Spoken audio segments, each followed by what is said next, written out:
Good evening, everyone. Welcome, welcome, welcome. I'm just thinking about somebody who might have a little crowd size envy going on right now, but we will be talking more about that very person, actually. Welcome to all of you. My name's Lisa Muscatine. I am co-owner of Politics and Prose along with my husband, Brad Graham, who unfortunately cannot be here. And on behalf of our great, fabulous staff, we welcome you to tonight's event with Mary Trump, who's here to talk about her new book. It's called Who Could Ever Love You? A Family Memoir. Mary, of course, is Donald Trump's estranged niece, and she's emerged in recent years as an astute and outspoken critic of her uncle. Her searing assessments of Donald Trump's lack of empathy, absence of a moral core, narcissistic tendencies, greed and sense of entitlement. We could just go on all night on that actually, but we'll stop for the moment. Have drawn attention because they come from the perspective of a family member, but also because they reflect the observational and analytic abilities of a clinical psychologist, which Mary is. Mary's first book 4 years ago, Too Much and Never Enough, was an anguished memoir about her dysfunctional family and offered personal insights into Trump's upbringing and behavior. It depicted Trump as overindulged by his brutish father, Mary's grandfather, Fred Trump Sr., and described how her own father, Freddy, as the oldest son, was robbed of his birthright and happiness for failing to meet Fred Sr.'s demands and expectations. Freddy was supposed to take over the family's real estate business, but instead, why not, wanted to become a commercial pilot, an ambition that his father mocked. So his father, Fred Sr., elevated Donald, while Freddy, suffering from alcoholism, was, in Mary's telling, cast aside and died of a heart attack at age 42 when Mary was 16. Mary's second book, The Reckoning, was a psychological assessment of the United States, portraying the nation as having a traumatized past resulting from racial and other divisions that were aggravated and stoked by her uncle's presidency. In her new book, Mary returns to memoir and to more stories of her family's deep, toxic dysfunction, which includes alcoholism, illness, divorce, along with lawsuits and inheritance battles, particularly over Donald and his siblings' efforts in the wake of Freddy's death to steal Mary's and her father's inheritance from Fred Sr.'s estate. It's with tremendous courage and tremendous candor that Mary discusses the emotional toll these family traumas took on her and her own psychological struggles over the years. Who Could Ever Love You is receiving very high praise from reviewers for its raw authenticity, bracing detail, and clear, concise prose. Publishers Weekly said Mary, quote, has a well-trained eye for the melancholy that runs through her family.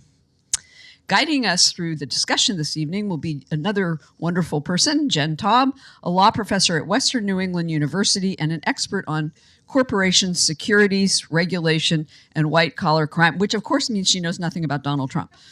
Her last book 4 years ago was called Big Dirty Money, which explored white-collar crime, and her previous book, Other People's Houses, covered the 2008 financial crisis.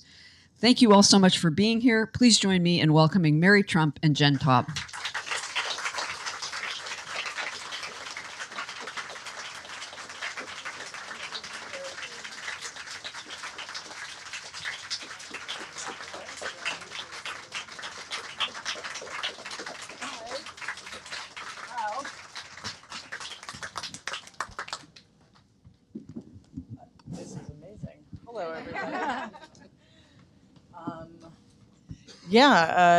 I never got to do this before because both of my other books came out during COVID lockdowns. So this is, and Jen's book came out during the COVID lockdown. So this is extraordinary. So, and thank you so much for having me. It's my pleasure. Should we dive right in? Let's do that. We forgot something important. Jen is also a fellow Nerd Avenger. So I just wanted to complete the resume. And just one little update, I just joined the faculty of Wayne State University law school this fall in Detroit, where I am originally from, which means I am now a swing state voter. That's the only reason she took the job. Sadly, it wasn't in Pennsylvania. So I want to dive right in because there's so much to talk about, and we have fielded some amazing questions from all of you. And I was fortunate enough to be able to read Mary's book in the galleys, and I was moved. In preparation for tonight, I went back and looked at my comments, and that helped guide what I want to talk with Mary about. And unlike Kamala Harris, she was not given the questions in advance. Oh, I'm kidding. Those weren't earpieces; those were earrings. It's fine. So I think that in reading any kind of narrative, whether it's fiction or nonfiction, there is often a moment in the book that has this kind of gravitational pull. And that even after you finish the book, maybe years later, it's the place that you come back to. It has emotional weight, and it speaks to some more symbolic issues. And for me, in this book, it was the gun. And it was because that moment, spoiler alert, we're going to talk about the book in case you haven't read it, but it's this moment that Mary as a child witnessed her parents in a very hard moment, an argument and the threat of violence and death in the air. And what made this incredible isn't just her having the courage to recount it, but the way in which she did. And so I'm going to ask her to read that passage so you get a sense of her astute eye and her gorgeous prose. Would you do that for me? yeah, of course, thank you. I haven't read any of this since the audiobook. It would also help if I had my glasses. I probably should have done that first, sorry. So while she's getting out her glasses, Probably not going to take that long. I will just fill the void because I'm Jewish and you can't never let a moment I'm good. go wasted. I need the book. I need the actual book. We rehearsed this. Thank you. Thank you. Yeah, so as Jen mentioned, this was I don't know if I'd call it a fight, but an altercation between my two parents. I was 2.5 at the time. So this is my first memory. I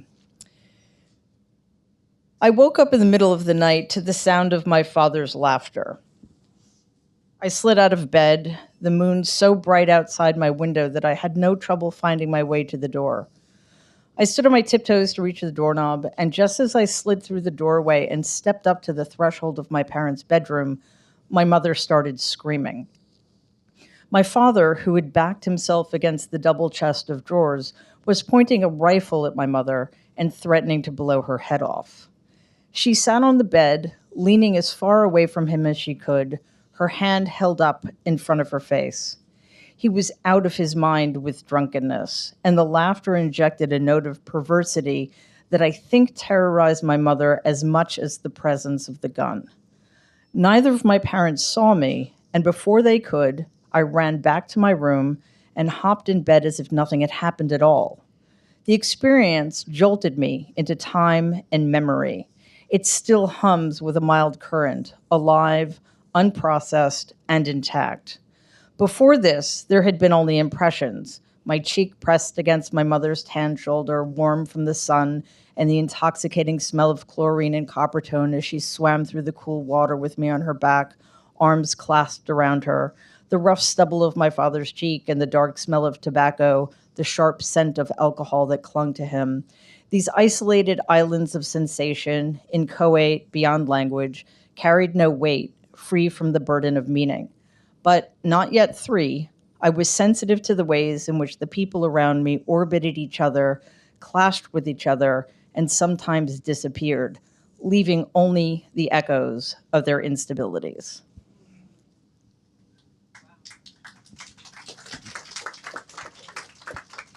So given that you're a clinical psychologist, and I imagine that involves looking into your own memories and trying to understand how to recover from something like that, can you speak to, I guess, two things? One, whatever you want, and two, what it felt like to expose yourself by putting this memory in the book. Well, after that, I was completely screwed. I think that's safe to say, in terms of, when that's your first memory, or I should say, when you have your first memory, you remember everything that comes after. So my memory was activated at a very critical time in my parents' history. So I was witness to a lot of other things that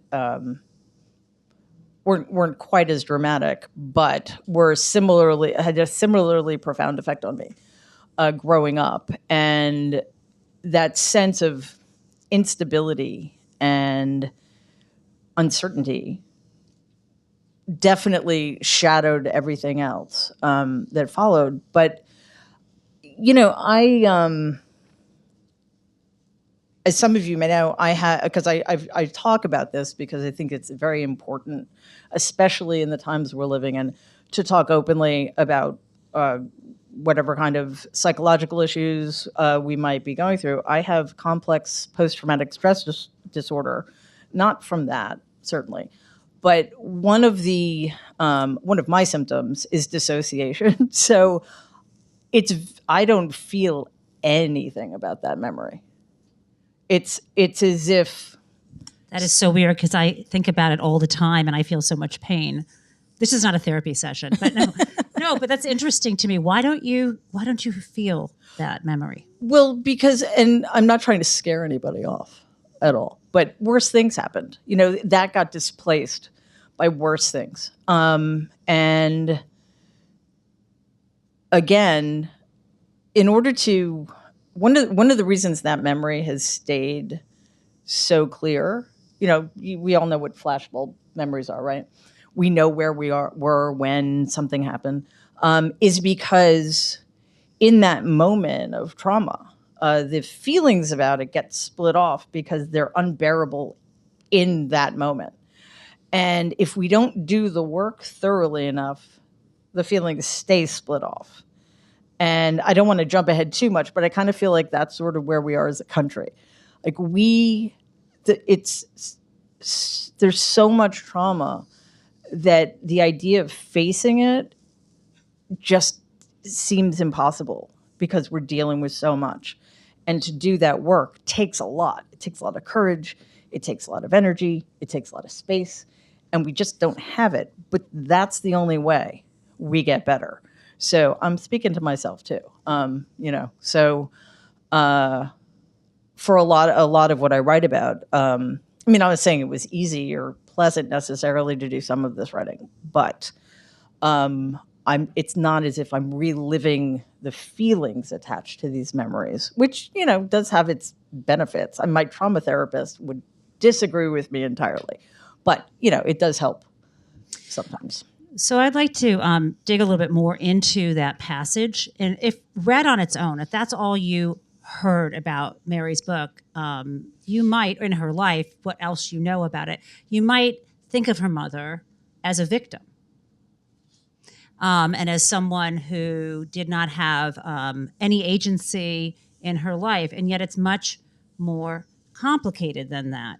And I think for me, in knowing you, what I know is that people often will say to Mary, you had such a difficult family, meaning the Trump side of the family. And they say, I guess the reason why, and your father died when you were a teenager, thank goodness you must have had such an excellent mother. And what do you say to that when this is the mother who you had? What do you say in response to a complete stranger coming up to you and saying something like that? Read the book. Which brings me to the question of, there's one point when you talked about your mother living this life of quiet despair. And yet at the same time, I have these observations of you in this book, and you kind of talk about it as being the parent, not the child. Like, I think you wrote about buying her a piece of crystal every year. I don't remember anything in this book about her doing much for you at all, other than teach you that appearances were more important, propriety was more important than emotional and physical health. And that seems to be the lesson that you learned. I guess that would bring me to this quote, and then we can talk about some things with your mother. And it, of course, the thing that I want to talk about most is actually I'll stop I won't do the quote, but I'll say when you read an excellent book, sometimes you say figuratively, "It took my breath away." But literally, as someone who has asthma, your book took my breath away. I could not read the passages of you lying in bed, near your mother, unable to breathe, waiting for the light to come in, waiting for the appropriate hour for her to bring you to the emergency room. And again, I ask you, what is it like to write that about her? She is still with us. To be able to tell that truth, again, incredibly brave, but incredibly important story about neglect. Well, I think with one or two exceptions, nobody is purely a monster, right? We're all products of our upbringing. You said one or two exceptions. I know one of them. Who's the other? My grandfather. Okay. And I just mean in the context of my family. Historically, there are many, unfortunately. But, we're all shaped by our environments and our parents and their traumas, et cetera. So, my mother did not have an easy go of it, being not just because my father's family looked down on her. She grew up in a working class family. Her dad, my grandfather, drove a truck. And then when they moved to Florida, he owned a clam shack, so humble origins. But both of my other grandparents had very humble origins as well. Even so, by the time my mother came into the picture, they were very, very wealthy people and they thought she was a gold digger or something. So that was challenging. Plus, she was married to a man who became the black sheep of the family because in my family's view, my dad failed so miserably at being the oldest son and namesake who was supposed to take over the empire and had the audacity to become a professional pilot for TWA at the dawn of the jet age, So it was hard for her. Obviously, the marriage wasn't a particularly successful one. After things didn't work out at TWA, my dad's drinking was quite out of control. And I think a lot of what happened with my mother, and I don't know, I don't really feel like defending her necessarily, but I think it is important to put these things in context. Like, we all create ways to contain ourselves, right? And I think for her, propriety, was one way of doing that. Like, she was in a superficial way, very put together. And she didn't have a support system. So a lot of that was her way of controlling the loneliness and the fact that her life just did not end up the way she thought it was going to. I cannot explain why she behaved towards me the way she did. I can talk about it in terms of psychological disorders, and that's one way of understanding it. Sure, some of you have heard of Munchausen by proxy. It's when you take somebody who's dependent on you and you put them in dangerous situations, or you actually create illness in them as a way to get attention. And in my case, my mother just ignored my very life-threatening asthma, so she would get attention. But that explanation was meaningless to me as a child, and I did not know. I didn't know for years that she was supposed to take me to the hospital immediately instead of waiting for hours, right? And there was this very clear sense that not only, and you mentioned this earlier, not only couldn't she really take care of me, but she needed to be taken care of. And when you're a kid, how do you do that, right? You try to be empathetic to her feelings, right? You try to make her feel less lonely and sad. You bring her flowers after school. You buy her nice presents for her birthday or what have you. And that's basically, that became the pattern. And that continued forever, honestly. Another part of this, and I think I'm going to move into the two people who are unredeemable, your paternal grandfather and your uncle Donald. One thing about your mother that was so painful is that after your father had passed, your family would go to the holidays at your grandparents' house. And it feels like, based on the seating at the table and the way they spoke with her, they didn't want her there. And yet she kept showing up for you guys, I think. But in some ways, maybe it would have been better just to send you in. At any rate, Yes, it would have. It would have been. If it seems to me that the darkest part of the book is your grandfather, right? To me, and when I read that after your father died and you all went back to the house and everyone gave a toast to him, your grandfather didn't even toast his son. Right. And then they sent you back to boarding school.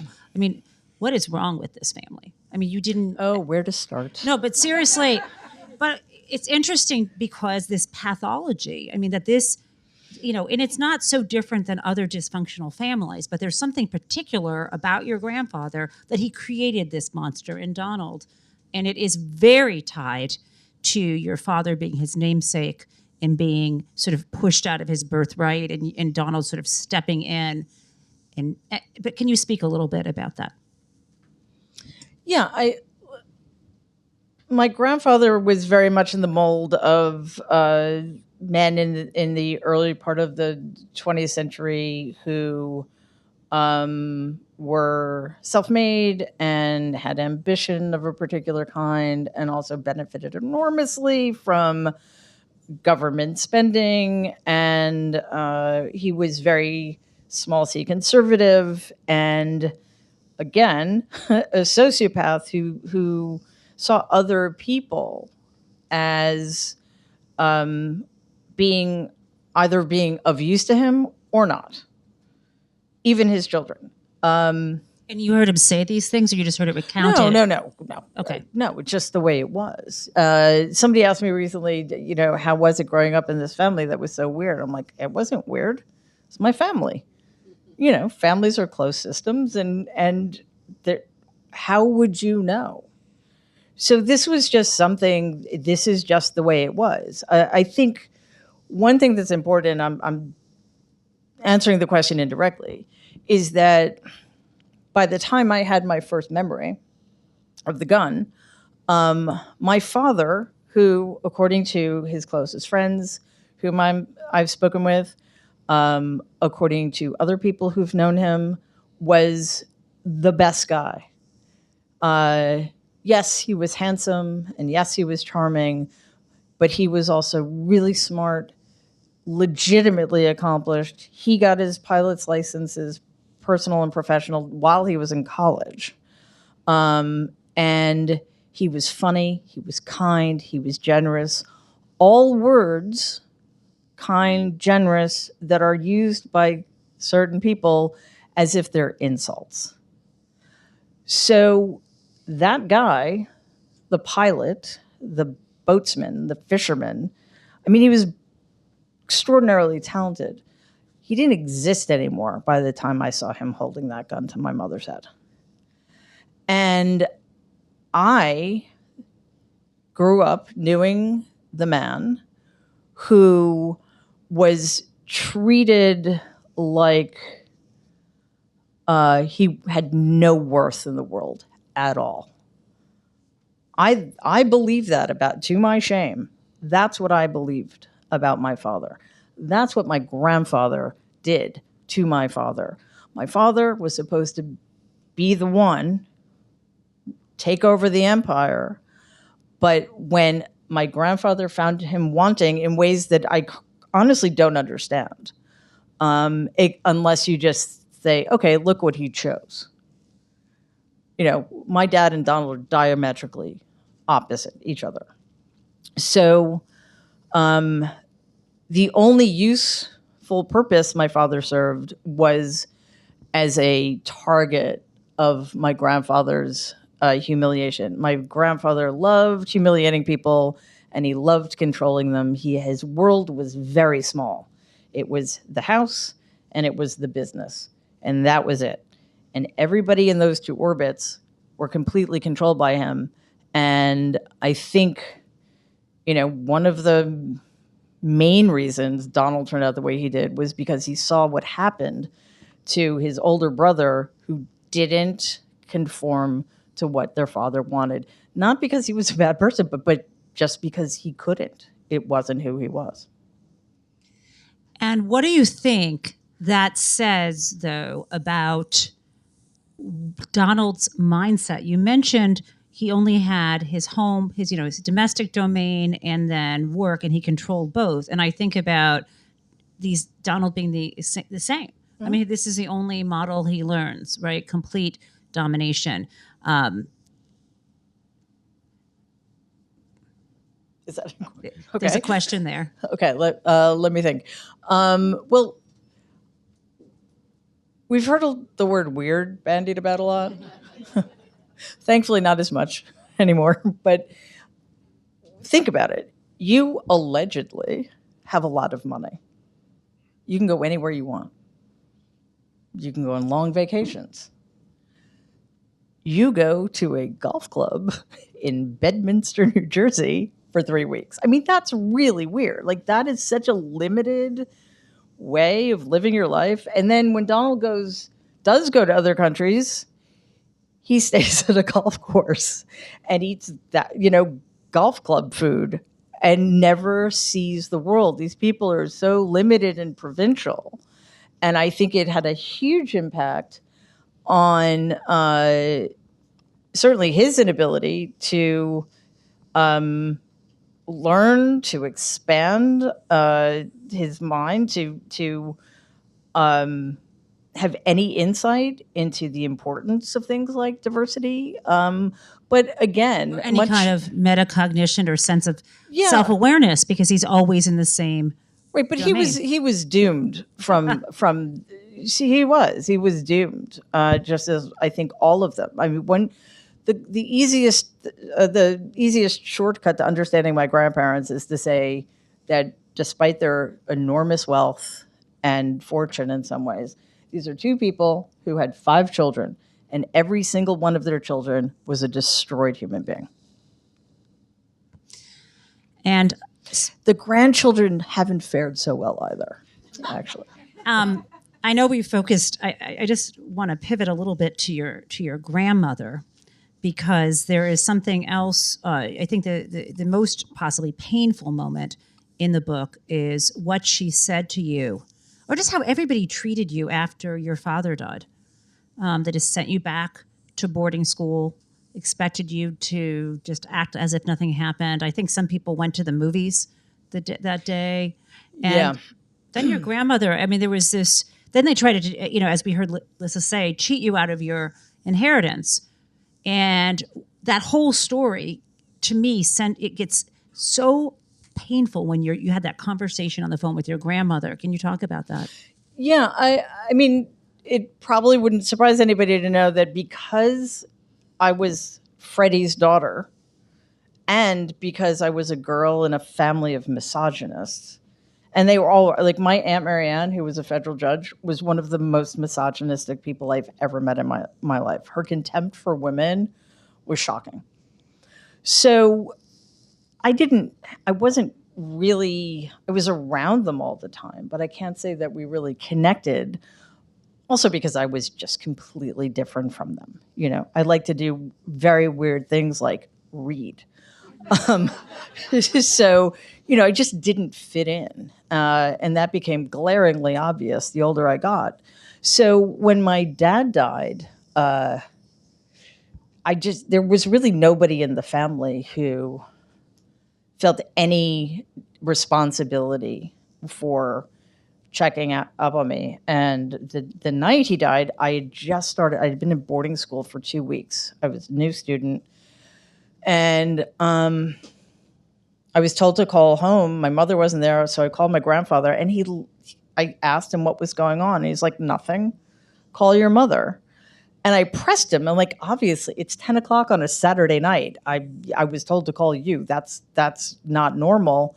So finally, he told me my dad was sick. He was in the hospital. Don't worry about it. Call your mother in the morning. I called my mother right away, and she had gotten home, and my father was dead. So the next morning, they put me on a Greyhound bus. I was up in Connecticut to go to Port Authority, and thankfully, I didn't have to take the subway home. So my mother actually picked me up. And yeah, I was sent back to boarding school the day after the funeral. So after that, like I had, other than holidays, I had no contact. There was just no sense that I belonged or that we had any, there was no familial feeling. And yet we were expected to show up. And it was this very strange situation in which if you went to Christmas like you were supposed to, or Thanksgiving or Mother's Day or my grandfather's birthday, it did you no good. If you didn't go, however, that created a lot of problems for you. So it took a while, but after I finished college, I moved back to the city to go to grad school at Columbia, and I thought, you know what? I need to make an effort with my grandmother. She lost a son. There's nothing worse than that. It's my job to make it work with her. And we became very close over the next 15 years. My grandfather dies, and my brother and I find out that we had been completely disinherited. We didn't know what happened. We didn't know the details. It would be years before that happened, but we also didn't think it was particularly fair. So I was trying to work things out with my Uncle Rob. Donald wouldn't talk to us. Marianne wouldn't talk to us. And Rob basically stonewalled us. He's like, sorry, there's nothing we can do. As for your father, your grandfather didn't give a shit about him, and dead is dead. So there you go. Nice people. Yes, it was warm and fuzzy. The phrase springs to mind. So my grandmother called me one day, and this is back in the age of answering machines. And I come home, there's a message from her, and I'd never heard her sound so angry. And she told me I needed to call her immediately. Rob had told her that my brother and I were considering getting a lawyer because it just seemed so unfair. And she said, you need to fix this. You need to make it right. And then she said, do you know what your father was worth when he died? A whole lot of nothing. And then she hung up on me, and we never spoke again. Like, that's how easily we let each other go. And then I was in such shock. Like, I was like, she's talking about my dad, but she was talking about her own son. And this is what happens when you live in a family or grow up in a family in which money is literally the only currency. It is so warping. It is so dangerous. And honestly, like, one of the reasons I took 2016 so personally is because I knew what was coming, and I could not wrap my head around how anybody could want to turn this country into some version of my family. And I hate to say this, but that's kind of what happened. Thanks. Well, I didn't do it. No, I know. But that gives I'm trying. Before I open it up to questions, I want to ask you, do you want some water? I do. Oh, look at me go. I can drink water. Nicely done. Thank you. Nice Thank you. callback. That's good. And also, I heard the crowd size comment. I need a selfie of this so I can put this on Twitter and hashtag Donald. So, Mary, you have particular insights that you have previously shared years ago. I don't know if it was before the 2020 campaign, just in general, that the way to get to Donald is through humiliation, because it's the only thing that will, instead of, let me just put it in a certain way, he is awful. He is incredibly dangerous, but he likes being perceived that way. Mm-hmm. And so this is where weirdo, or you're not, feeding into his narcissistic injury. And so I'm going to invite you to tell the story, because this is actually, we've been talking about a lot of sad stuff, but I think the happiest moment in your family was when your father at dinner, could you tell that story? Sure. I certainly hope it's not the happiest moment, because it's also a little bit dark, but you'll enjoy it. As I mentioned, my dad was about 8 years older. And by the time Donald was 5, he was already a terror, and very, very few people could handle him. One of his favorite hobbies was tormenting his younger brother, Rob, so if Donald was 6 at the time, say, Rob would have been 4.5, and my dad would have been 12, 13. My mother was getting dinner ready. My grandfather wasn't home yet. Donald was making Robert cry. Robert was screaming, and no, he wouldn't listen to anybody. He had nothing but contempt for my grandmother, even that young. He wouldn't listen to her. He wouldn't listen to the older kids. And finally, after my grandmother brought out the mashed potatoes and put them on the table, my dad picked up the bowl and dumped it on Donald's head, which had the best, yes, right? I mean, leave it to my dad to find the one thing that will get him to stop without actually hurting him physically. Because he could have just hit him with the bowl, but he, dumped the mashed potatoes on his head. So it got him to stop. But the other thing that happened is really, maybe this is not a great story, because it kind of, now we can blame everything on my dad. What my dad did, he didn't do it intentionally, but what ended up happening is that Rob stops crying. Donald's like, what just happened? Nobody ever does that to me. And everybody started laughing at him. Oh, no. So that's... Yeah. So thanks, Freddy. So they didn't stop laughing, and he couldn't join in. And that's one of the many reasons, but it's an important one. That's why Donald cannot laugh at himself.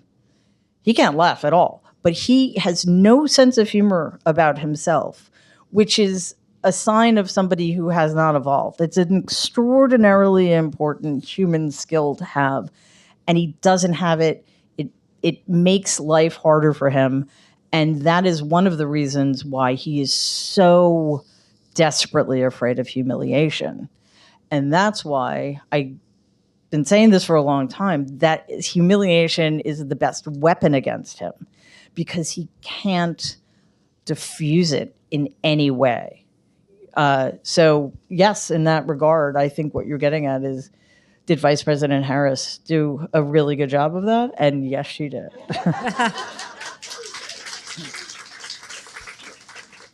So speaking of which, and I'm about to get to the question, speaking of which, at the debate the other night, and I know we watched it together, so I know this, but I want you to share. What do you think that mashed potato moment was? I think, Stephen, we need to trademark that. The mashed potato moment. Well, I think it's really important to start here.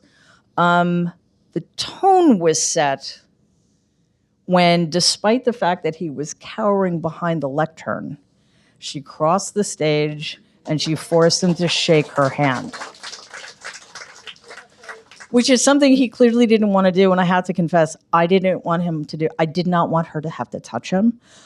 So I felt bad about it, but it was a stroke of genius. So that set the tone. I think the first real domino to fall, though, and I'm sure you all probably know this, is coming when she. See, it just makes me giddy.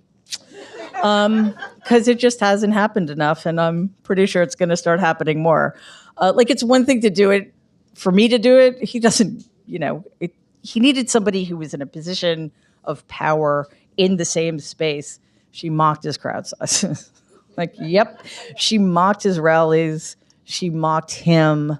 And he never recovered, which I'm sure brings many of you joy. And I'm going to bring you some more joy. He will never recover from that moment. That was it almost makes me feel bad. No, it doesn't.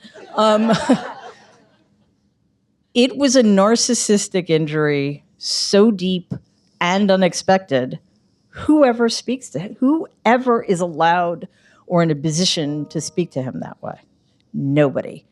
And now she did, she can, she will, from afar, because he will never debate her again. But she doesn't need to. So speaking of the debate, we're going to get a cats and dogs question. Yeah. The question is, do you eat cats and dogs? No, it's not it. I'm a vegetarian, just in case anybody's wondering. Tofu dogs, then? No, those are very unhealthy. Don't eat them. Okay. Highly processed. How did DJT's racist lies about Haitians eating cats and dogs change or reinforce your views of him, especially his eligibility for office?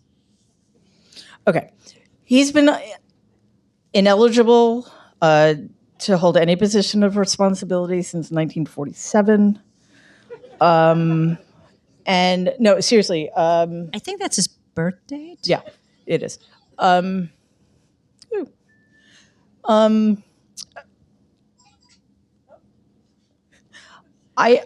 actually don't want to make light of this. This is where we've been trending. Nothing surprises me. I said this in 2020. There's no bottom here. None. This is a man who has been allowed to push the envelope and break through at every turn. What happens? He gets worse. We've seen it with the so-called justice system. We've seen it with the media's failures to hold him accountable. It is not at all surprising that in his moment of desperation, he's going to attack and target the most vulnerable people in this country.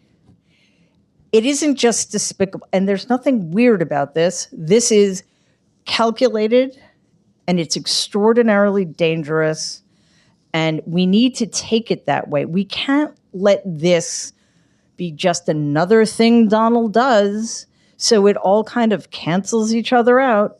This is stochastic terrorism. He's been engaging in stochastic terrorism for years.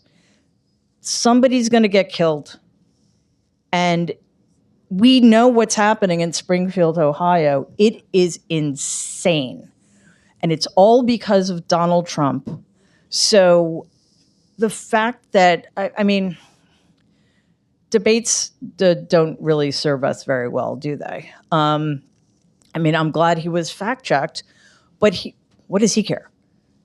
He's speaking to a very specific percentage of our population, and we can't let this go. This is the shape of things to come. If we are insane enough to put him back into power, that is going to be life in America. It's got to stop. Well, this is a different question. Do you have any happy memories of growing up as a Trump?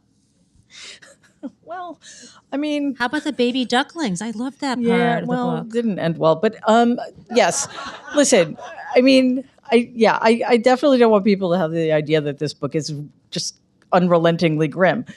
It was tough, very tough being in that family. It was very tough having the parents I had, for sure.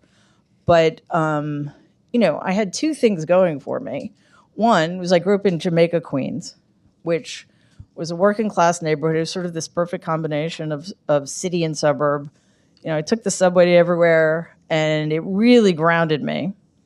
And I also was lucky enough to go to sailing camp on Cape Cod, which introduced me to natural beauty, not just natural beauty, but having it, that it was okay to have an appreciation for natural beauty. And I got to learn all of these amazing things I wouldn't have learned otherwise, like shooting archery and sailing. And I think it was there that I learned that I was actually good at stuff, beyond, I knew that I was a reader and that sort of thing. But at camp, I actually connected to myself in a way I hadn't yet. Anyway, I started going when I was 6, so I was really young. So I had those two things going for me. And, I always had friends. And I guess I'd say, was there anything happy about growing up in the Trump family? No. But, I was a Trump. And I had a lot of happy things happen to me. They just didn't have anything to do with my family. So, like, for example, Rosh Hashanah was my favorite holiday because It's school. late this year, Yeah, right?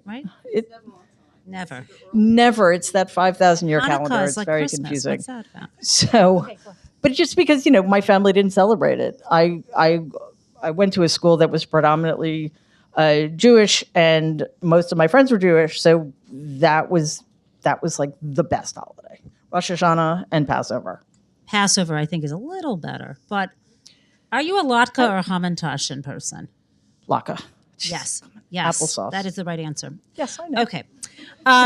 Do you ever feel odd that you are essentially profiting from your uncle by writing these books? Well, no. Also, I don't really see it. I don't profit. He's not paying me. Right? The only person paying us is George Soros, I thought. Yes. Thank you, George. No, seriously, like, I get that question a lot, not that specific one, but, you're using your name or his name. You're using his name. Like, well, I have a birth certificate, first of all. And secondly, if I'd wanted to, I could have written some version of the book I wrote 4 years ago, 15 years ago, before, like, I wouldn't have gotten death threats if he hadn't been in the White House when I wrote my last book. And I just see it as, it costs a lot to grow up in that family. And it wasn't even about making money. It was about trying to make things right. And let me just add, despite that lawsuit, he did actually still steal your inheritance. Let's keep that in mind. And he did, in fact, steal my inheritance. And he is, in fact, suing me for $100 million. So, This is true. Everyone thinks that case was dismissed, but it was dismissed against the New York Times, not against Mary. Right. Nice. Yeah. So, yeah, I'm cool with it. That having said that, I really, really want him to go away. So there's that too. Right. What country should he go to? I'm thinking Venezuela. He's been talking about that a lot. Okay, that was not one of the questions. Haiti. Yeah, well, that probably wouldn't be that safe. What do you think is Donald's biggest pathological disorder? Okay, I don't diagnose him. I never have. One, because diagnosis is a process. It's a lengthy process. You have to do an intake. You have to spend 6 to 8 hours administering a battery of psychological tests. You have to analyze the data and, come up with your conclusions of what's going on with that person, et cetera, I'm et waiting cetera. for the et cetera. however. No, there's no however. Also, like, he's not my patient. You technically cannot diagnose somebody who's not your patient. And also, I'm his niece. What I would say, though, is that, do we really need to put a label on it? Look at what he's doing. Look at what he's done. Look at what he's going to do. Does it matter if he's doing it because he has narcissistic personality disorder, or because he's a sociopath, or because he has an addiction to caffeine? I don't really think it matters. This is a guy who has been institutionalized his entire life. Do this thought experiment. Imagine Donald being dropped in the middle of Sunnyside, Queens, with $100 in his wallet and no phone. What is he going to do? Yeah, pretty much. Like, what, he can't survive in the world, right? So we know that he has very serious, untreated psychiatric disorders. It doesn't matter which ones he has. It matters that they're untreated and they're continuing to get worse. And it's having an effect on everybody here because America is so broken. We continue to allow this man to have enormous amounts of power in our country. So that's the more important issue. I'm going to take a prerogative and ask a question before I ask these others, which is there's a chapter of your book entitled The Only Way Out is Through. How do we get out of the mess we're in here in America where we have a chance? I mean, the last election, 50,000 votes across the battleground states. It's too close for comfort. I barely sleep at night now. What do we do to get through this? Sleep would be good. Well, look, I mean, the obvious answer is win. And again, this was also the case in 2020. We can't just win the White House. We need to win. Let's put it this way. The Republican Party needs to be defeated in such enormous numbers that it is no longer viable as it's currently constituted. We failed at that in 2016. 2020. We failed at everything in 2016. In 2020, Republicans outperformed him. They took over the House. We see how disastrous that's been. So that's one thing, but that also isn't enough. We did win in 2020, but I don't know if it's that we just thought, oh, the danger is past. We don't have to deal with this. Maybe we didn't understand the existential threat that the Republican Party presents to us. We didn't know that to a person, elected Republicans were going to pretend that inciting an insurrection was a great thing for somebody who had been in the White House to do. I don't know what it was, but we are now in a position where we have to continue fighting a rearguard action against fascism, which means that we can't do the real work of making this democracy stronger and actually making this a democracy for the first time so that everybody is represented equally. You can't do that if you're constantly looking over your shoulder. So that's what we need to do. We need to make sure that Democrats have majorities that are so big and enduring that we can finally get this right. So this is a little bit unusual, but I'm going to go for it. What is your best advice to Donald Trump ahead of the election? This reminds the very first interview I had was with George Stephanopoulos, and the last thing he asked me was, if you were in a room with Donald, like who said anybody wants that to happen? But if you were in a room with Donald and you could say one word to him, what would it be? And I said, resign. So now I would just say, go away. That's 2 words. Well, did you limit me to one word? No. I'm taking right. a little bit of license. Yeah, right. That was George Stephanopoulos. Drop out, go away, go to North Korea. I hear the beaches there are nice this time of year. And I like this question. Mary, how do you handle relationships with friends who are MAGA? Here's my advice to you. Don't have any. I just don't see how it's possible. I don't. I used to live, not sure how I survived this. I lived on Long Island. That's where I raised my daughter. And most of my friends were Republicans. That became utterly impossible after 2016. Utterly impossible. I lost all of my friends out there. And, I thought there was a lot of personal stuff going on with that. But with other people, maybe in 2016 you could say people didn't know there was this weird mystique. Thanks, Mark Burnett, for The Apprentice and creating this fictional character that some people actually thought was successful, what have you. But after voting for him twice, voting for him 3 times, I don't. How can you be in any kind of relationship or friendship with somebody who hates most of us, who's homophobic, who's racist, who's anti-immigrant, who's misogynist, who's a white supremacist or a Christian nationalist?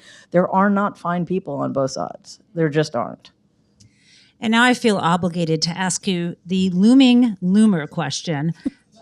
And I'm not sure exactly how to phrase this, but why is it that when she is not so different than anyone else in MAGA, the people seem to be freaking out? I have one theory that maybe there's more to come out, but other than that, why are they trying to distinguish themselves from her when she espouses the exact same things and probably less virulently than Stephen Miller does? Well, definitely not less virulently. I mean, it's because that she doesn't present herself. She's mad, in a way that the rest of them. I mean, not that they're not all. I'm not making excuses for everybody. It's not an excuse. They're also just cruel, awful people who want to do a lot of harm to this country and many of the people in it.